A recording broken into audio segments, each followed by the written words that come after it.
the Baen Free Radio Hour.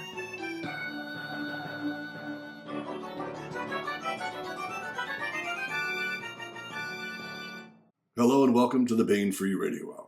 Today we bring you Hailey H.Y. Gregor interviewing Patrick Chiles on his latest Interstellar Medic novel, The Long Way Home.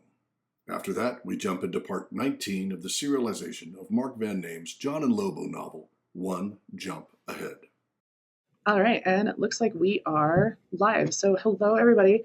Welcome to another episode of the Baen Free Radio Hour. I am your host for today, Hailey H.Y. Gregor, and I have the great pleasure of speaking with Patrick Chiles today about his latest release with Baen. I should have asked. Nobody gets my name right the first time. Almost nobody. You did. So. Okay. Excellent. I will take that. I'm going to put that in my back pocket for when I'm feeling self-conscious about words that I mispronounce. So, but your latest with Baen is Interstellar Medic, The Long Way Home. It comes out on July 1st. So by the time this comes out, we think it will have been released. Beautiful. And it is a sequel. So the first one is called The Long Run. Briefly, I'm going to have you go ahead and just introduce yourself. Let us know a little bit about your background and how you came to be writing these books. Sure. Oh my goodness. Well, I've been with Baen really since about 2015. They picked up my first two self-published ebooks, Perigee and Farside. It was a writer who was reviewing them for a newspaper down in Texas. Really enjoyed them. Asked me if I would mind if he forwarded them on to Tony Weisskopf, and the answer to that is yes, please. How much money do I owe you? And they picked up those first ebooks and put them out under the Baen ebook imprint, and then they asked me what everybody wants to hear, which is what else do you have? And so I was working on my next novel, which was Frozen Orbit, and this was my first book with Baen that was published in 2020. And we all know what happened in 2020. I was fortunate in that book came out in January of that year before all the bad things started happening. So at least it got into bookstores, before everything started shutting down. So, a lot of debut authors really got a bad deal that year. A lot of books never made it out of the warehouse, even for, more established authors. So I count myself very fortunate. So, The Long Way Home is my fifth book with Baen, or fifth novel. And I've had, I think, 7 short stories with him so far, some on the website, some in anthologies. So, no, I count myself really fortunate. And so outside of writing, my professional background's in aviation. I've been a flight operations manager in the military and in the airline world and in the business aviation charter jet world. And I work now for an aviation consulting company. So something else I'm really grateful for because it allows me to work from home and I have the freedom to write. That the couple hours a day I would have spent sitting in traffic, I spend at the keyboard inventing things out of my head. Yeah, those commutes are brutal. I hear you. All right, so as we touched on, this is a sequel. So one of the things that I was a little nervous coming into it because I didn't have time to read the first one before I read this one. And I want to just commend you and say what a great job you did of filling in enough detail from book one without me feeling like I was getting an info dump right at the beginning. But I still was like, I have a good grip on what's going on. I understand the setting a little bit. For people who are coming in cold like I did, would you give us a quick rundown of book one and kind of how we get to, chapter one of book two? Sure. So The Long Run is the first book in the series. And I guess some background on this is pretty interesting. I came up with the idea for this book. It was a good 4 years ago, and it kind of came out of nowhere. People always ask where do your ideas come from, and for the other books I've written, they're much more hard sci-fi, they kind of dance the line between techno thriller and hard science fiction, which, that line is getting blurrier and blurrier every time SpaceX does something else amazing, right? And anyway, I had this idea about a human paramedic who is working for this galactic civilization and desperately needs to get back to Earth, and how's she going to do it? And the idea was that she had a patient who also needed to get back to Earth for different reasons. And the trip's not easy, and it's something of a struggle to get home. They're being chased by beings that don't want them where they are. And anyway, I thought the idea through, and I pitched it to Tony at LibertyCon 3 years ago, and she really liked the idea. Loved the story, the character sketches I gave her, but she said, "Really, this is 2 books." Which is great. That's the other thing you want to hear is, your 1 book idea, you need a 2 book deal for this. But that also meant, now I got to write a whole other book before I can write the story that's in my head. And so that was the long run. So I needed to establish the character, Melanie Mooney, what she was doing on Earth, why was she willing to leave Earth? What's her experience like, getting, introduced into this galactic union that I invented, and I had to do a lot of world building. I had to invent this galactic union. I had to, figure out how they did things. What's life like in it? Why do they need her or want her in the first place? And I had to start inventing some aliens too. And Tony said that I want to see real aliens, real bizarre, but plausible aliens. And so I took that to mean as, not this original Star Trek with the blue body paint and a spaghetti strainer on their heads.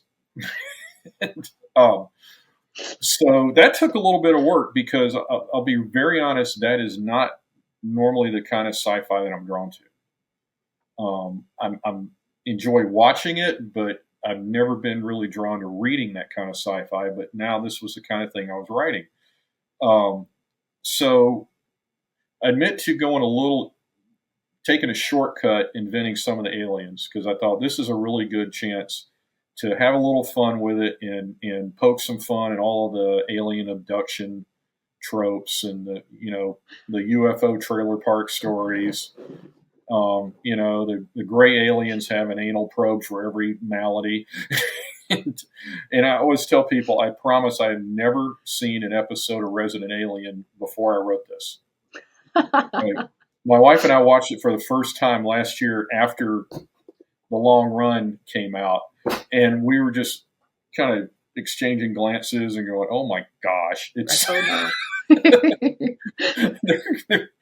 going to think you took some ideas." But it's when you think about the UFO lore and the alien abduction stories, there's so much there to have fun with. And but I kind of reached back to when I was a kid, 12 or 13, and I'm reading the books in the library about, ancient mysteries and ancient alien astronauts and Bigfoot and, alien abductions and all that. And so I kind of went back to some of the supposed types of aliens that people had encountered. So the Greys were the obvious ones. The Nordics were another one. People say they've encountered these aliens that look kind of Scandinavian, but not quite. You can tell they're not quite human. So the Greys play a big part. They kind of dominate this Galactic Union medical corps that Melanie's been recruited for. The Nordics, I call them the emissaries, and they are the story I invented for them is they are kind of a dying race, but they have this gift of empathy and long life, and so they're kind of the diplomats of the Union. And so I threw in some other ones: reptilians, insectoids, some that I took from some of these pseudoscience books I would read in middle school.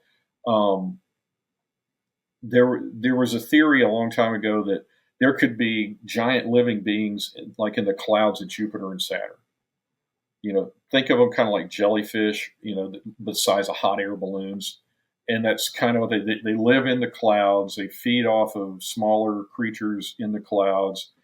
Because you get high enough in the atmosphere in a very dense atmospheric world like that, and oxygen becomes a lifting gas. And so that was one of the ones that I went with. There are a couple more I invented just out of whole cloth because I needed something really bizarre, and they come into play in the Long Way Home. And I don't want to get too deep into it because one of them are the main protagonists, main antagonists in it. They're the ones trying to keep Melanie and the person she's caring for from getting back to Earth. Because the way they came up with to get home involves basically invading their space, and nobody's ever done that before, and they're not happy about it. I started thinking of them as extraterrestrials as I was reading the book. Yes, I'll go this far: they don't exist in our three-dimensional world.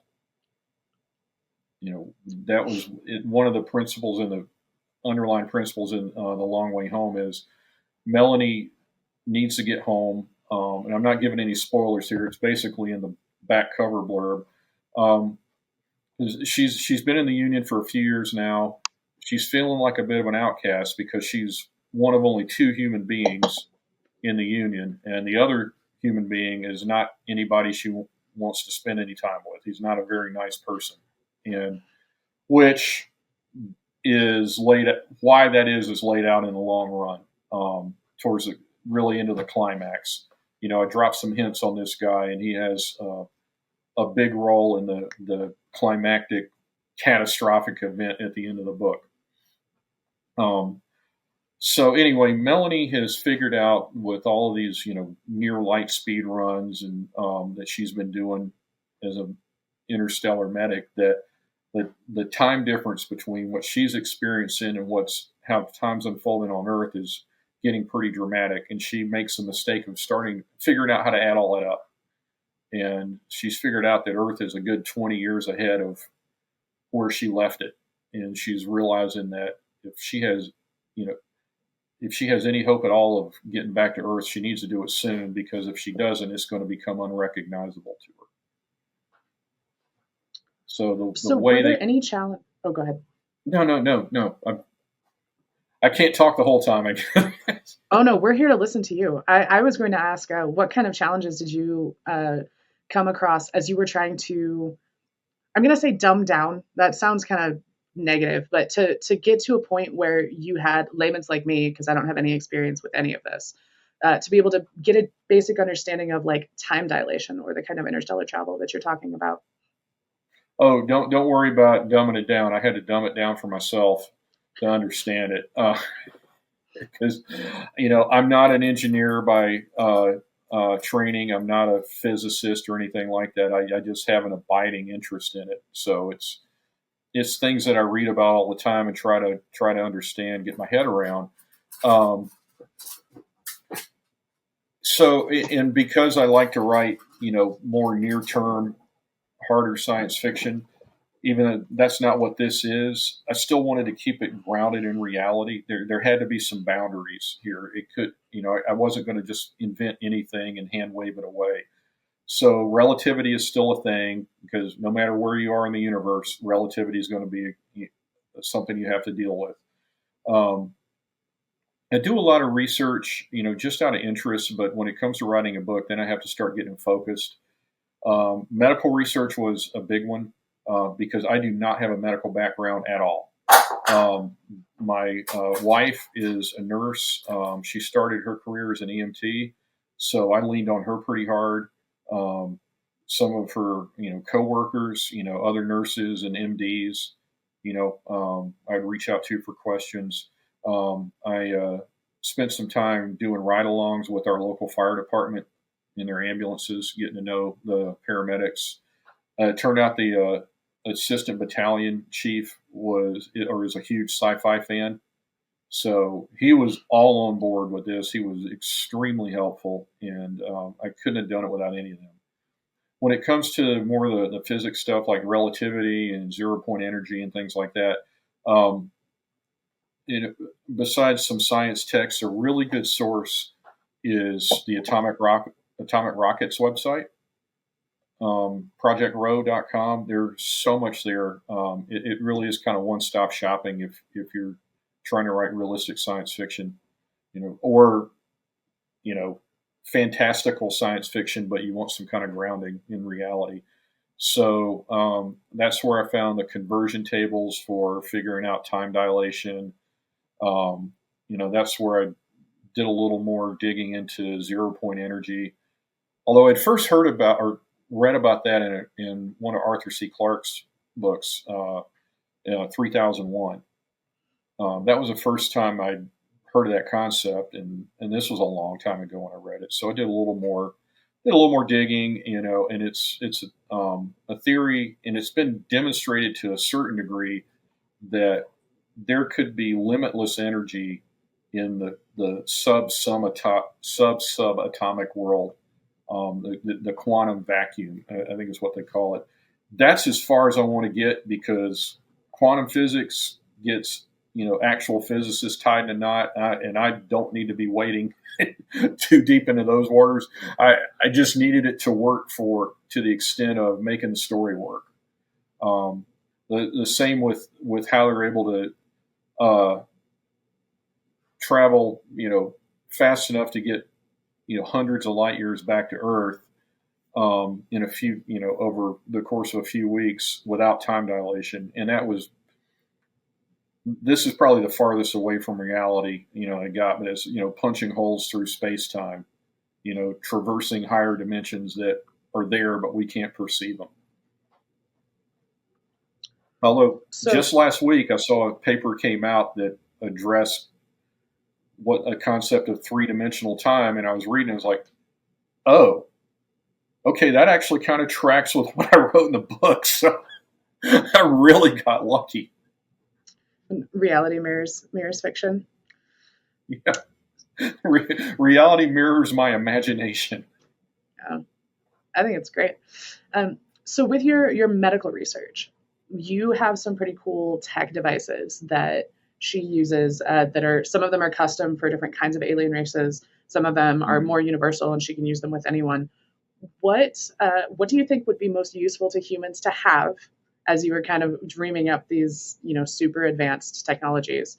And what do you think that we are closest to maybe developing, if anything? Well, I'm going to leave aside the gray alien probes. I mean, we have those. I don't think anybody wants that. Although the idea that I write about with those in the books is they're not magic. They're basically like contain millions of nanobots that can go in and perform millions of microsurgeries over and over to repair tissue and seek out and destroy viruses and stuff like that. I think the scanner discs that I invented for Interstellar Medic. So if for people who haven't read the books yet, they're discs maybe the size of hockey pucks is how I describe them, and just one of them is a combination of stethoscope, BP cuff, CAT scanner, ultrasound, all in super high fidelity in one little device. And the medics and doctors all have these, visors that they can see the images in 3D in real time overlaid, basically augmented reality.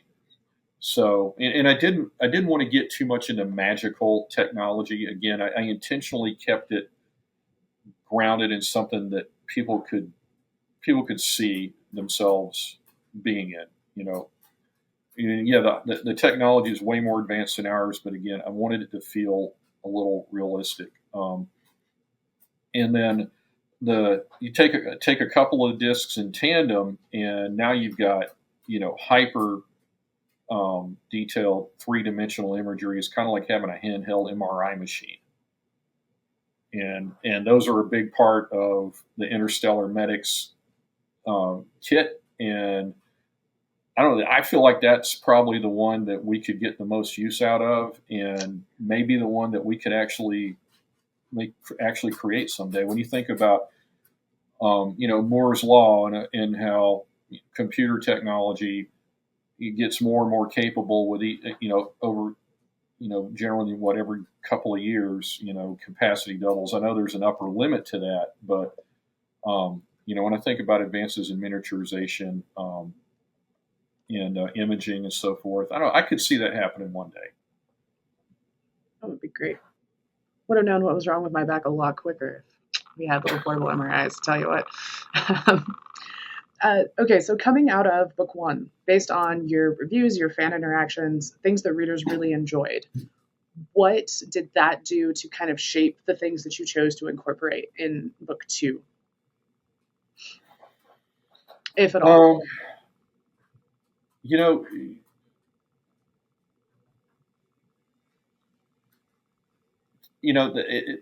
There was so much of the world building, but by the time I got through with it, it felt real to me. You're living in the story every day. My favorite thing though was the characters, and I've gotten feedback from readers that they really enjoyed the characters and wanted to see more of them. And so again, I wanted to explore with Melanie, how she'd been feeling after 4 or 5 years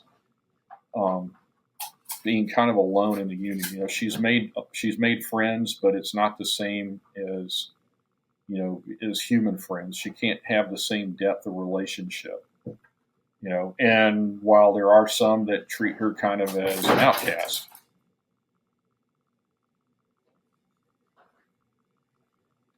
Did you just hear a loud banging noise over my microphone? I was going to ask, cat? Dog. Dog. Do I need to pause for a minute so we can take care of him? No, we should either be able to get rid of it. We can edit out. What I'll do is record the timestamp. I'll let Griffin know.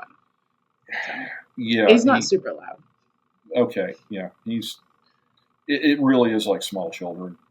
I have 2 huskies, and a small child, so we have all the chaos. No worries.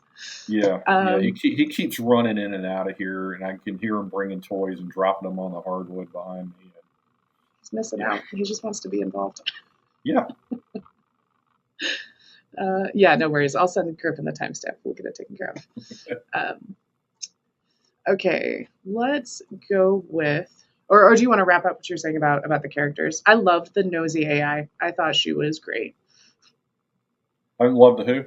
The nosy AI character, how you gave her the personality. Oh, yeah. Oh, Clara. I had a lot of fun with that. I introduced it in the first book, in the long run, that they have these, I call them data crystals, and they're kind of like a smartphone, but super genius smartphone. It just looks like a slab of glass. But that the emissaries that were kind of chaperoning Melanie, getting her first introduced in the Union, they gave hers kind of a Midwestern accent. She's from Indiana. So, and the funny thing was, in the audio book, the voice actress did such a good job. She really brought Melanie and all the characters to life, but she had this kind of Wisconsin, Minnesota accent for the AI. And I didn't give it a name until the second book, Clara. And yeah, I thought, she's been working with or using Clara for a few years now. There's got to be a relationship established there. Maybe Clara's looking at her like not her mother, her aunt. Like, are you sure that's what you want to be doing, young lady? Yeah. Have you thought this through? I kept thinking for you need to eat more, kind of a line. I was waiting for it. So. Okay, so you talk about punching a hole in space. So that's a huge part of this plot, is this new form of travel, the experimental travel. how do you conceptualize or write about humans conceptualizing something that has never been done? Because there's a lot of physiological effects, there's a lot of psychological effects. How did that evolve for you while you were working on it? I picked up ideas here and there again from, somewhat scientific books I've read on the subject, you know, bits that I picked up from reading other fiction, that there were kind of common threads. And I was thinking it through, because when you introduce some technology, you need to also think through not just how it works, but I always say, how can it go wrong? What are the failure points that you could use to make the story interesting? And also, in this case, what are going to be the physical, the psychological effects on the people, not just the humans, but the other aliens involved, when you're in dimensions that you can't normally perceive, right? So I created this one race that they can perceive the other three dimensions, all six dimensions. They just can't interact with it. I described it as being able to look out a window, but not go through the window. You know what's there, you just can't do anything with it. And the method of doing it is basically to create. Yeah, you heard that too, didn't you? If you will feel more at home to go take care of him, that's just fine.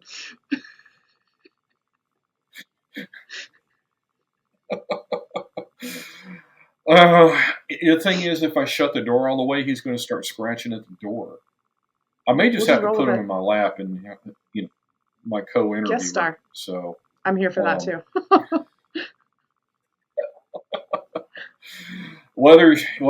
If you didn't edit this out, viewers at home, you're getting a little sneak peek into my life. That's great. We have a miniature do this to help. We do this to help readers connect with you, right? So we get pictures of pets. I'm here for that. Yeah, he's got to make himself the center of attention. So certainly. What was the question?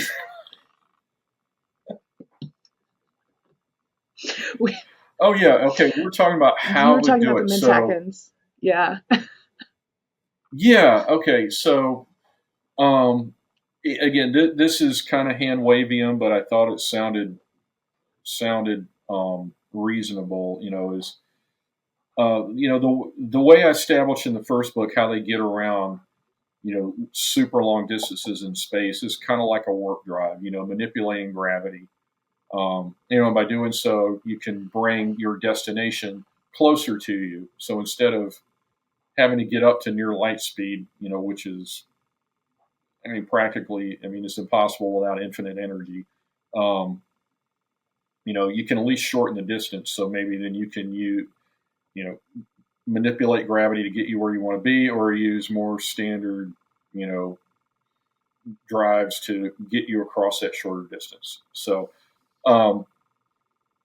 So they can manipulate gravity. That's something else that I took out of UFO lore, element 115, which is a real element, but, according to some UFO stories, like Bob Lazar is famous for talking about this, like on shows like Joe Rogan's, about how they had it at Area 51, and if they had a stable isotope of it, because it is a highly unstable element. The half-life, I think, is measured in microseconds.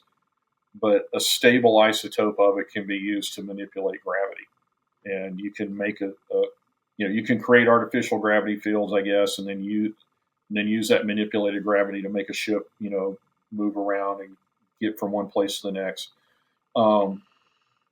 So what I invented for this story is a ship that's got such high concentrations of that stuff that they can use it to punch holes in space, basically create singularities where they want them, black holes where they want them, and with them at the center, and it just punches them into these higher dimensions, and where time is meaningless because everything exists all at once. Everything that ever was, everything that ever will be, is all there at one time.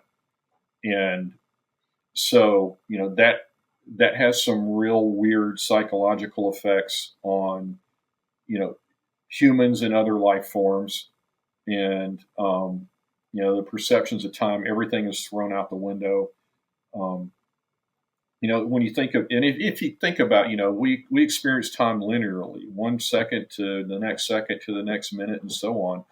Well, what if you can take it all in all at one time? I mean, how do you not break your brain from that? So yeah, those are things I wanted to explore a little bit. That definitely adds some wrinkles and some drama to the story. Yeah, it really did. And then you talk about getting stuck, or like 6-dimensional space. So Mhm. I've got 4 of those. What are our 6 dimensions? Well, okay. Length, width, depth are the 3 physical. Time is said to be the 4th dimension. Um,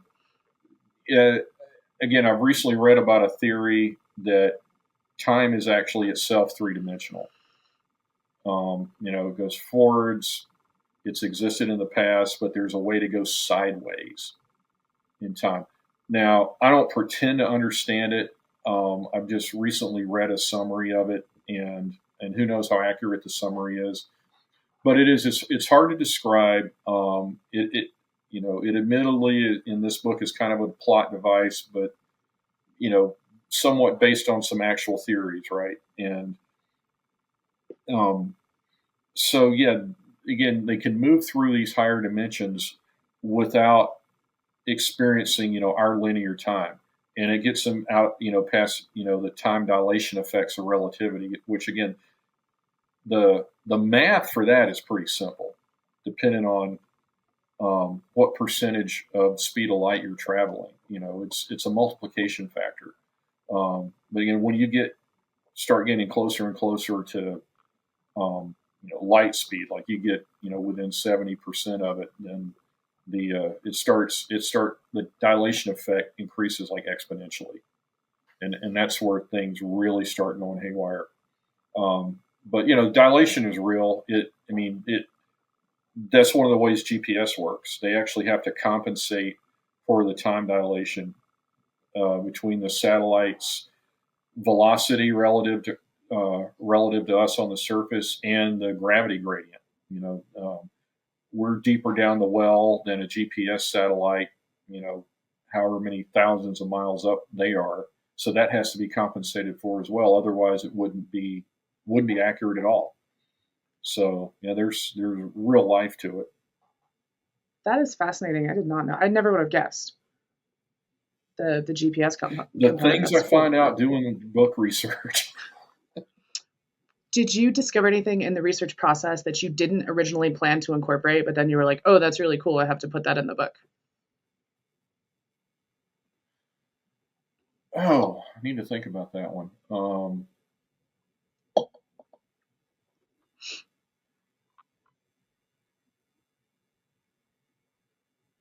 Or no? I don't think there. Honestly, nothing comes to mind. And I know that's not a great answer. That's kind of a No, not at boring, all. dead answer, but No. it's the truth. I mean, and I do. When I'm building these worlds and I'm figuring out the technology, I do kind of agonize over it.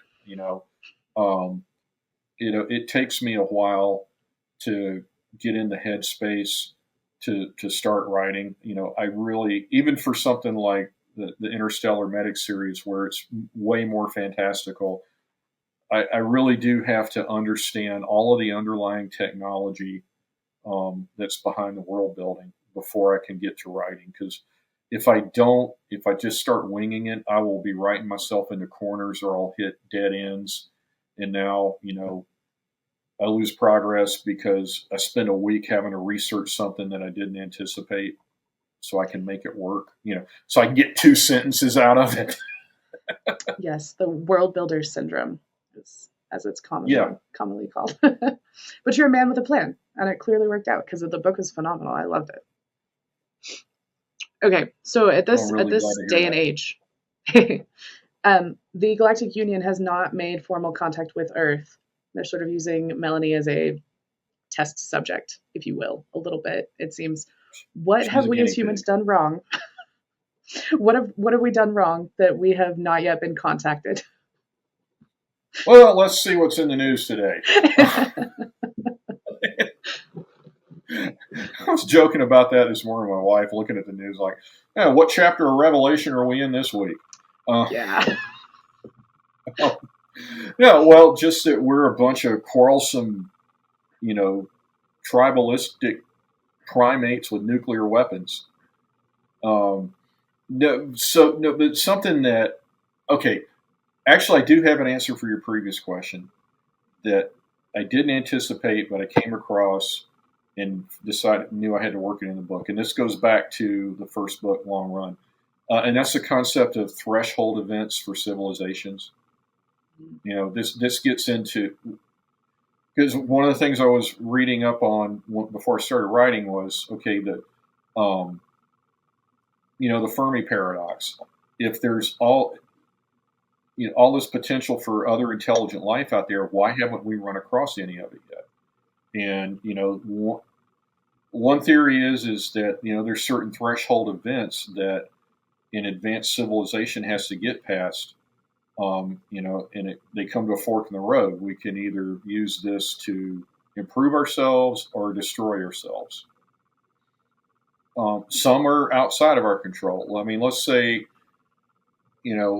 extinction level asteroid hit us back in the 1800s. We would have had no way to prevent it or cope with it. That could have, ended us right there before we got going. Now we're getting to the point where we understand that problem better. People are starting to think about, realizing, okay, we need to put something in place to be able to deal with that potential threat.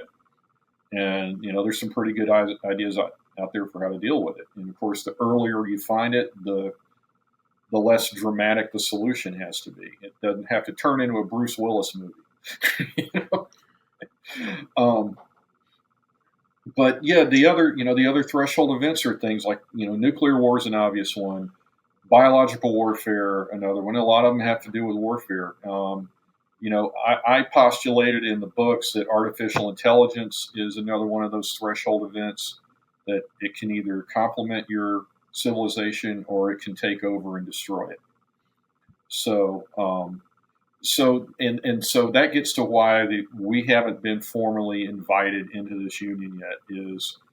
It's not about technological advancement so much as it about cultural advancement, because there are races in the union that are valuable, but they're not as technologically advanced, and they may be highly intelligent, but they don't have the ability to manipulate their environment. Okay. I'm thinking whales and things like that. So they have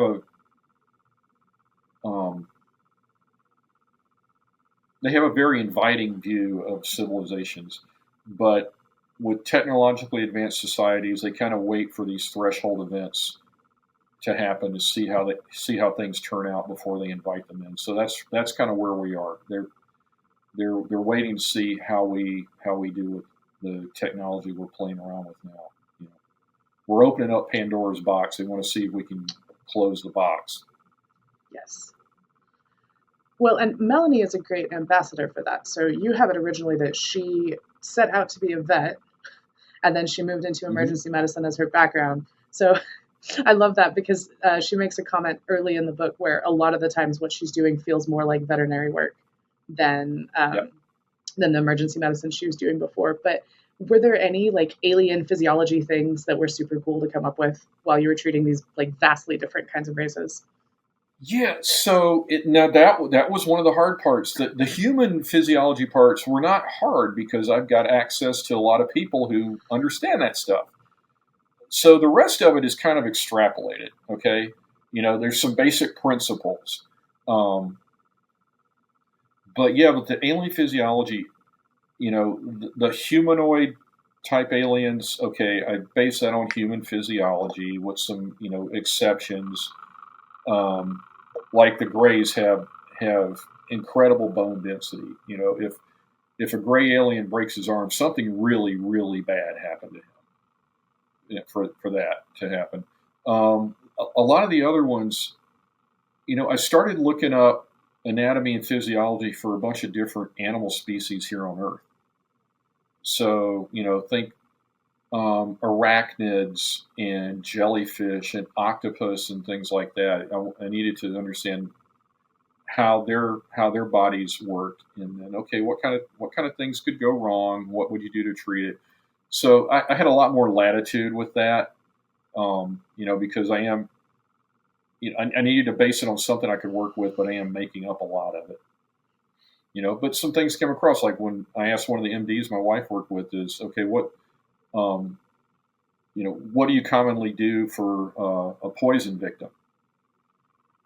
And this was for, in the first book, one of these balloon-like aliens that lives in the clouds in this gas giant dove a little too deep in the atmosphere and inhaled a bunch of gaseous sulfur, and she's having some problems now. She's got scarring on what passes for her lungs and stuff like that, and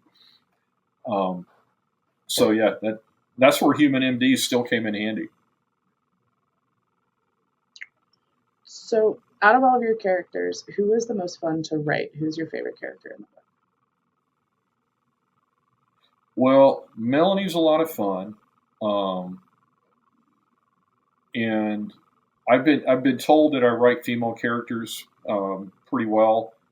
It doesn't sound like a guy, imagining what a woman is thinking or acting like, and I bounce a lot off of my wife when I'm writing this stuff. I think I had a lot of fun with Chonk, who's one of the reptilian aliens, and yeah, they're kind of a warrior race. Kind of, I envision them kind of like Klingons, um, at least, but not as not conquering tyrants or things like that, but they still have that kind of strict militaristic honor culture. So yeah, maybe they're the Prussians of the Galactic Union.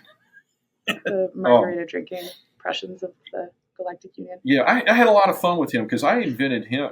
He was on the fly when I wrote him into the first book. It's Melanie's first day in Interstellar Medic school in the Union, and so she's in this high tech classroom with all these bizarre aliens, and this 7 foot tall lizard sits down next to her, and she's very intimidated, but they end up becoming best friends, and his race was the one that she bonded with the most, because they worked hard and they partied hard. I mean, I'm here for that. Okay, and what was, without spoilers, if we can do this, your favorite part to write, your favorite scene that you can talk about?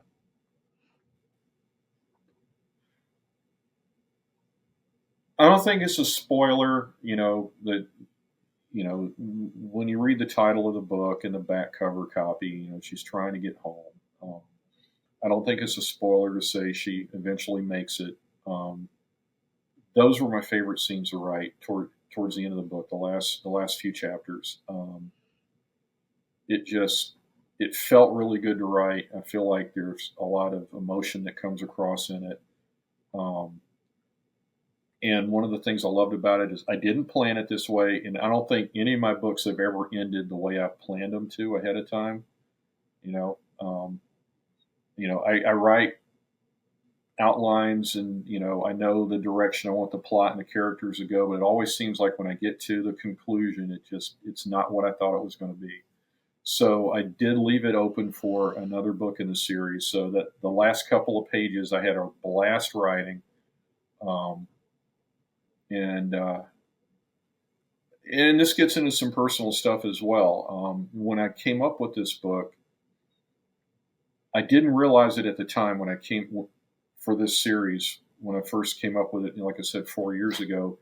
But we had moved out of state for a couple of years, and it was right before COVID, so it was all in the middle of that, which is a really bad time to get settled in a new area. It's and we felt really cut off, and for a while there, didn't we realized we didn't like where we were, and what do we do? How can we get back to what we left behind? Because at that time it was very hard to see how. We eventually did, and are very glad that we did. And so I was drawing on a lot of those feelings, and that was one of the things that made this kind of a difficult book to write, because I was having to dig deep into into a period of my life, our lives, that I would just as soon forget about. But again, it came to a good resolution.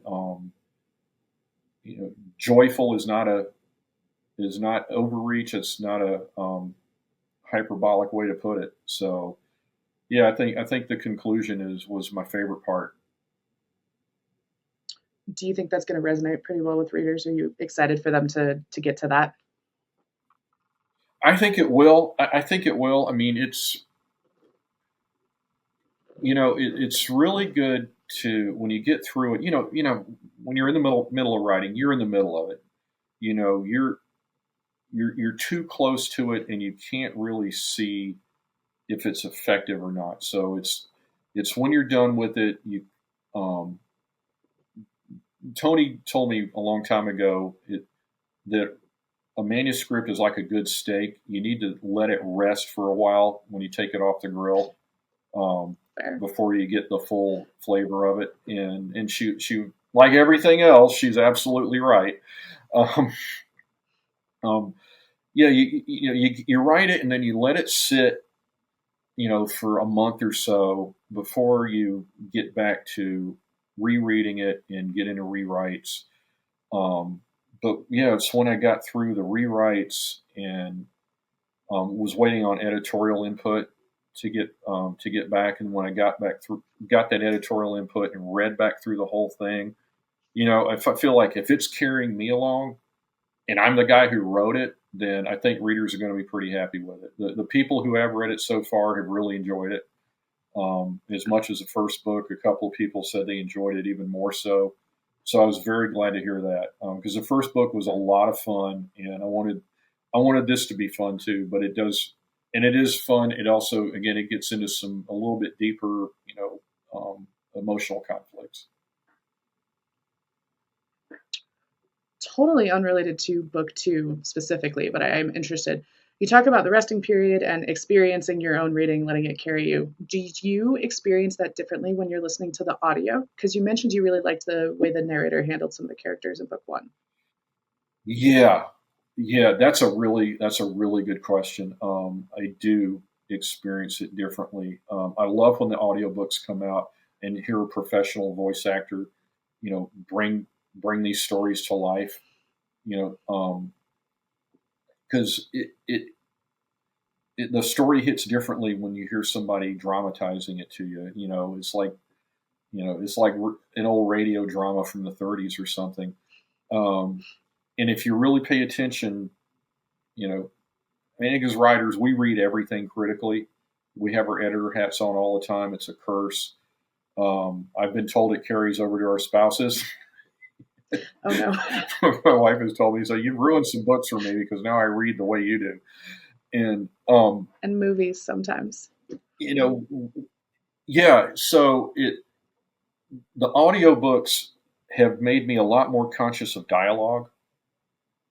There's so many times where there will be a scene that I've read through on paper, and multiple times I've gone through edits and rewrites, and it looks great on paper, and then I hear a professional voice actor dramatizing it. I'm thinking it hits differently, and maybe that sentence went on too long.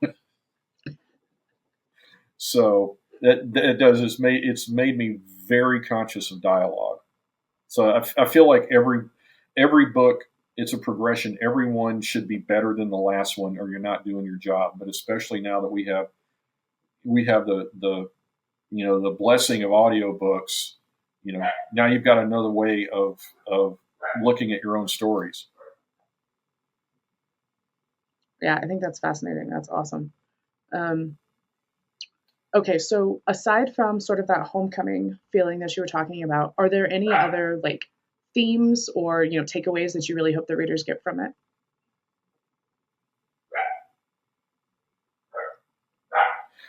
I think the theme of resilience.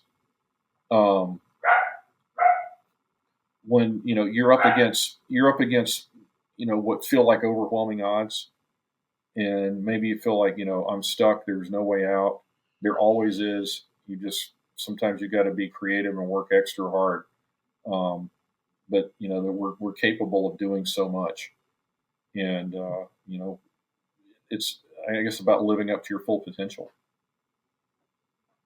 I think exploring that through fiction is a great way for people to learn those kinds of lessons. So I love that. Fun question. If interstellar travel suddenly overnight becomes both affordable and realistic, where are you going first and why? I What would really you want hope to go to to the find, outer maybe? planets. Yeah. I really want to go to the outer planets. Everybody talks about Mars. I mean, because that's the next step if we're going to expand out into the solar system. I'm a big believer in that, in making space travel more and more common. Because not just because I would like to go myself, but and experience all that myself. But from a practical matter, we need that next threshold, that next frontier. It's been said that Europe was kind of stalling out when Columbus found the New World.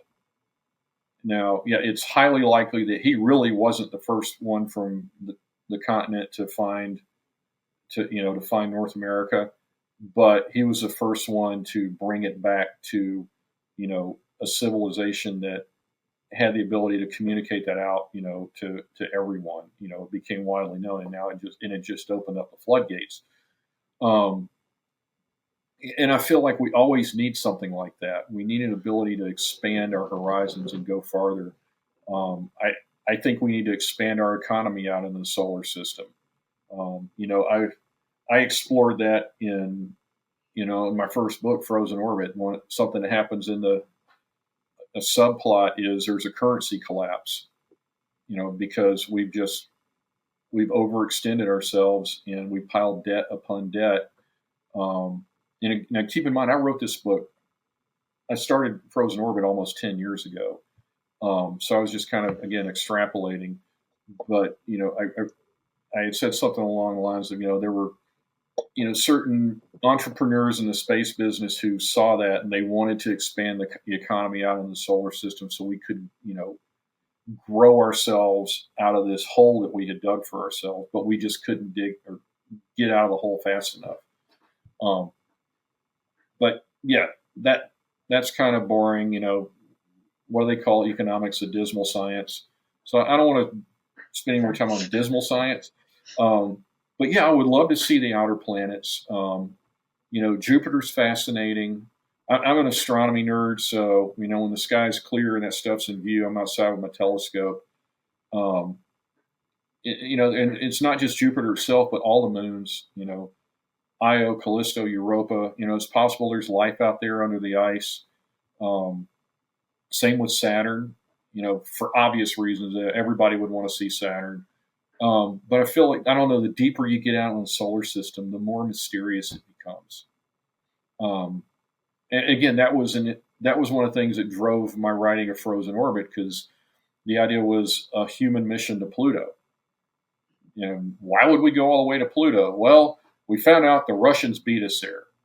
And again, they got there first, and they did it with 1980s technology. So I had a lot of fun with that. And yeah, I don't know. I was fascinated with the New Horizons probe. That was going to be our first look at Pluto. And I just saw what might they find. We've never had a good look at it. And I thought, what if they found something they really didn't expect, and it wasn't natural. And I didn't want it to be space aliens. That would have made it too easy. So I thought, yeah, an old Soviet spacecraft, with a nuclear drive, and yeah. So I know that's not the book we're here to talk about, but that's my first child with Bane. So Well, and it all feeds into each other, right? Like your experiences from the Mhm. first book and what people enjoyed, feeds into the things that you're working on now. So totally relevant. What would you not Yeah, want to see in space? some of the stuff I write about in Interstellar Medic. Yes. you know, marauding space pirates and transdimensional beings that don't like us very much. Uh, They have really cool plasma swords, though.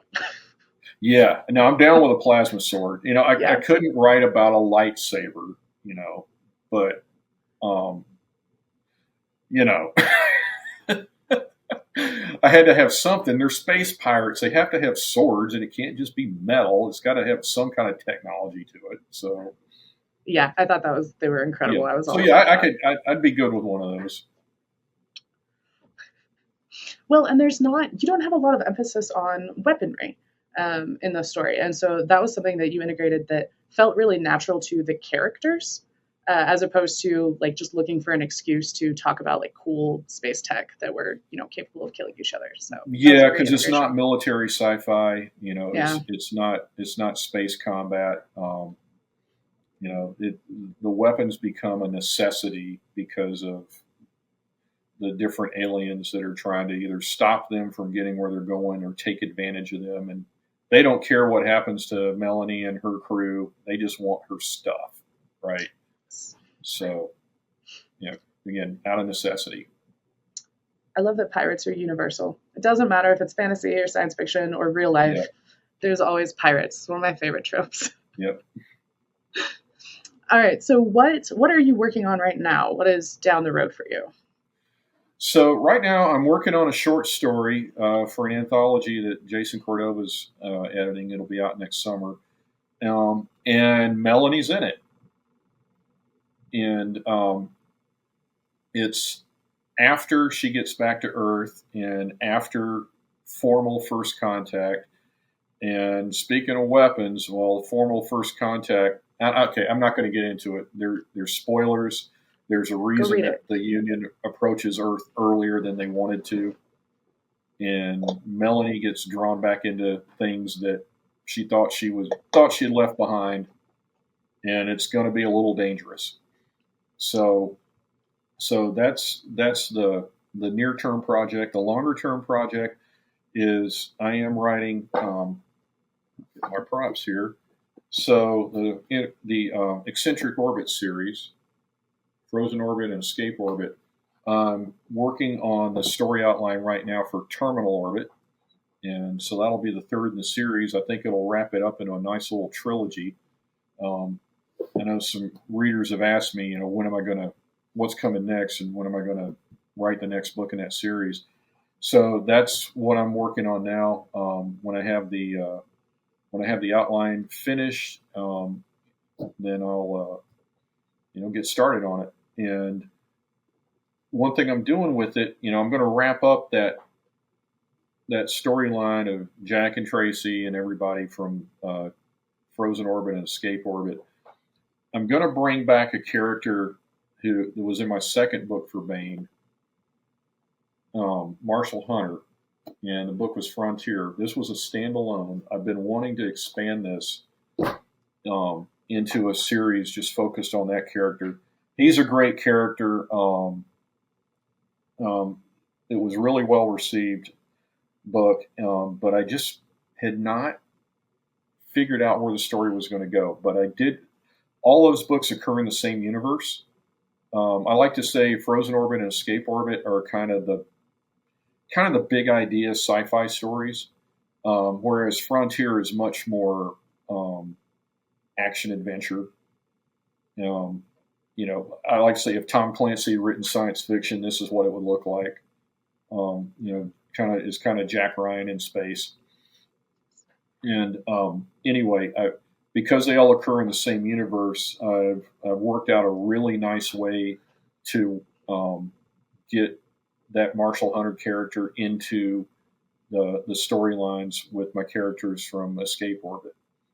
And so it's going to wrap up the eccentric orbits books into a nice trilogy and reintroduce characters from Frontier and give them a springboard to go off on their own adventures. So, I'm really excited about that one, and that's the next project. So you're not bored, but you said you kind of set up the end of this book to potentially maybe come back. We know there's a short story. Is there Mm-hmm. maybe a book 3 someday? Oh, I Because think I there would will read be. it. I think there will be. It's right now it's a duology only because Tony said it needed to be to tell the story I wanted to tell. But because this is Bane, a duology is going to be 3 or 4 books. Yeah, the 4-book trilogy. Yeah, yeah, exactly. No, I think there's room for another one here. In kind of keeping with the theme, a working title is The Long Way Back. Okay. So I have a general idea of what I want to do with that, but I really do need to bring the Eccentric Orbits series to a conclusion. So that's going to be my focus on it. My focus for the next year or so. Yeah. We always say write faster, but if only it were that easy, right? Yeah, it's not. I've found I've got my pace. I, um, you know, I was writing close to full time for a few years when I was working as as an independent contractor, as a consultant. Um, I'm back to full time now, so I don't have as much time to write. But I will say this: I have really learned how to write more faster. I can get an awful lot done in 2 hours that I could not get done 5 years ago. And Stretching that the muscle. yeah, yeah, yeah. And I find I actually work better that way. If I only have time to get in, say, 600 or 700 words in a session, okay, well, you know, you do that every day, and you've got a full manuscript, inside of about 7 or 8 months. I'll allow a little more time for interruptions because that always is always going to happen. Time to let the manuscript rest so you can go back to it and clean it up. But at that pace, you can easily turn out a book every year. Um, and honestly, having that kind of daily time window to work in, it does make me work better. Um, you know, Part of it is too is I only have so much time to write before I have to turn on for the day job, and if I get to say I've hit say 700 words and I've got a lot of ideas and everything's flowing, but now I look at my watch and I'm like, okay, got to shut this off. It doesn't matter how good I'm going. Boy, I've got so much going for the next day when I sit down. A lot of times I do work. I think a lot of writers have told me this too. They found the same thing, that it worked better if I leave a scene, in midstream and have to come back to it the next day because the momentum's already in it, right?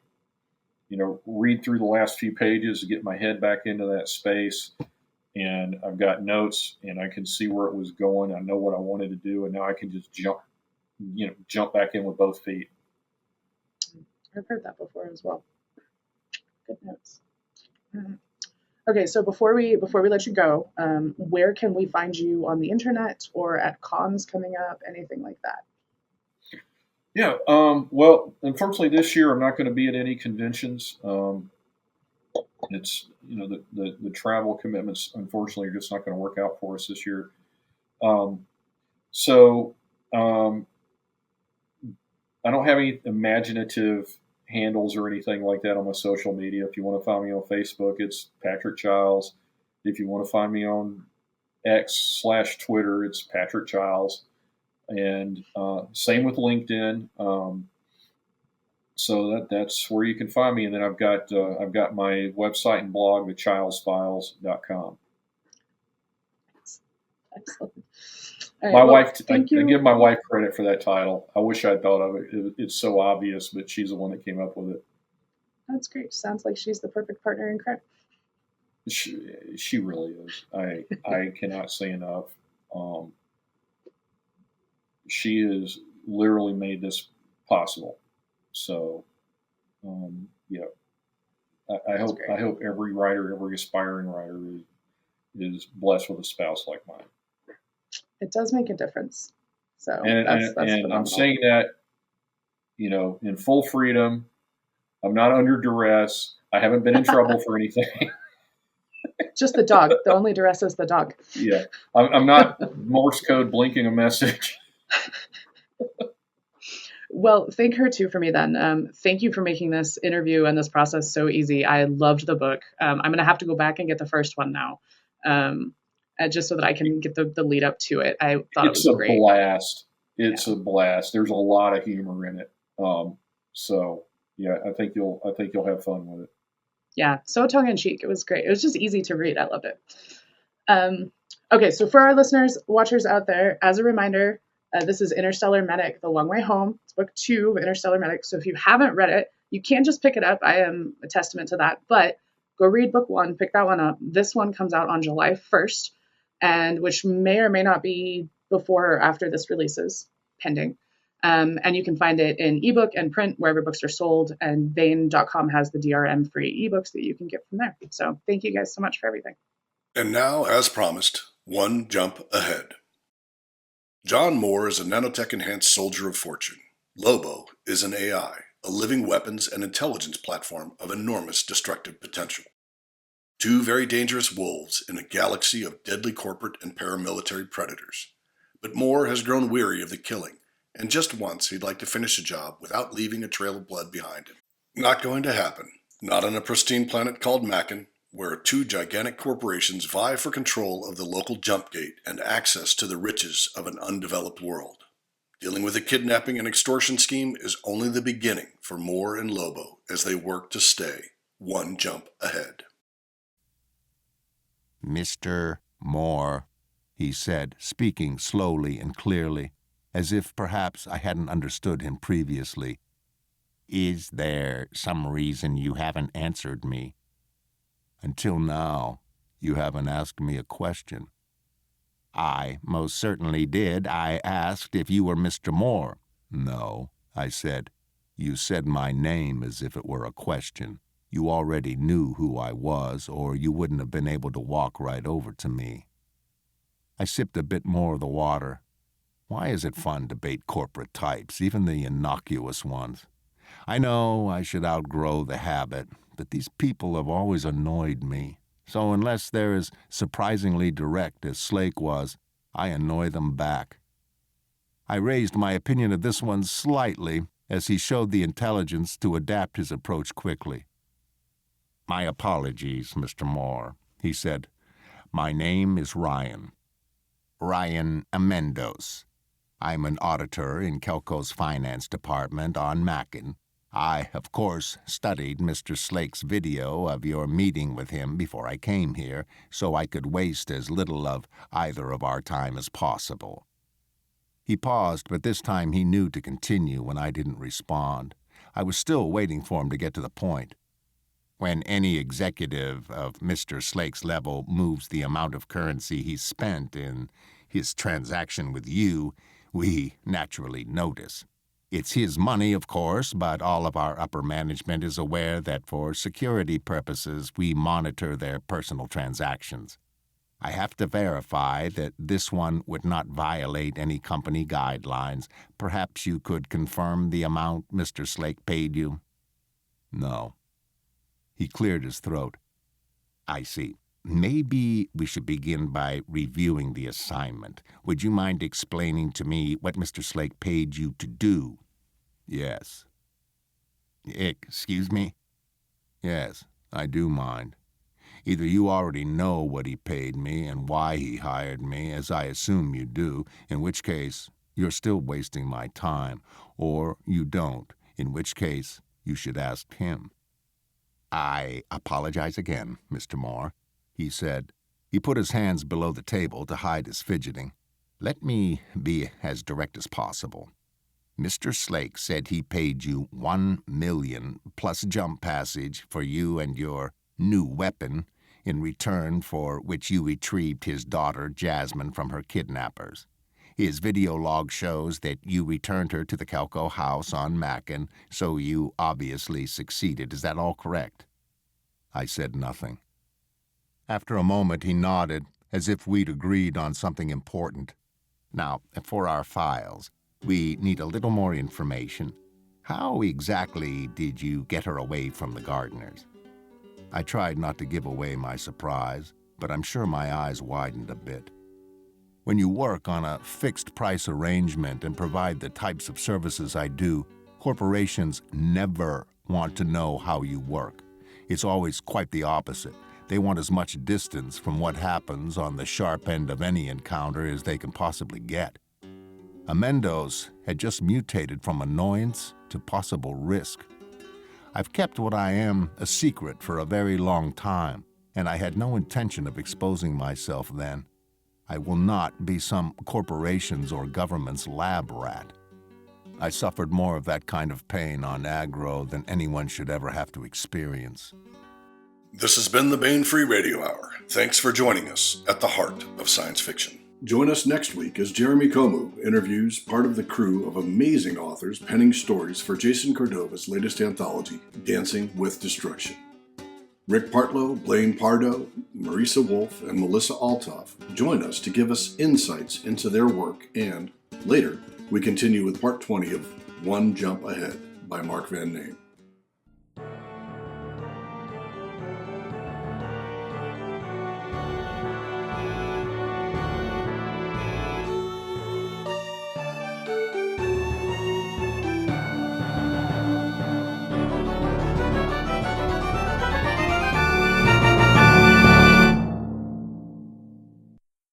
Score by Ruth Judkowitz.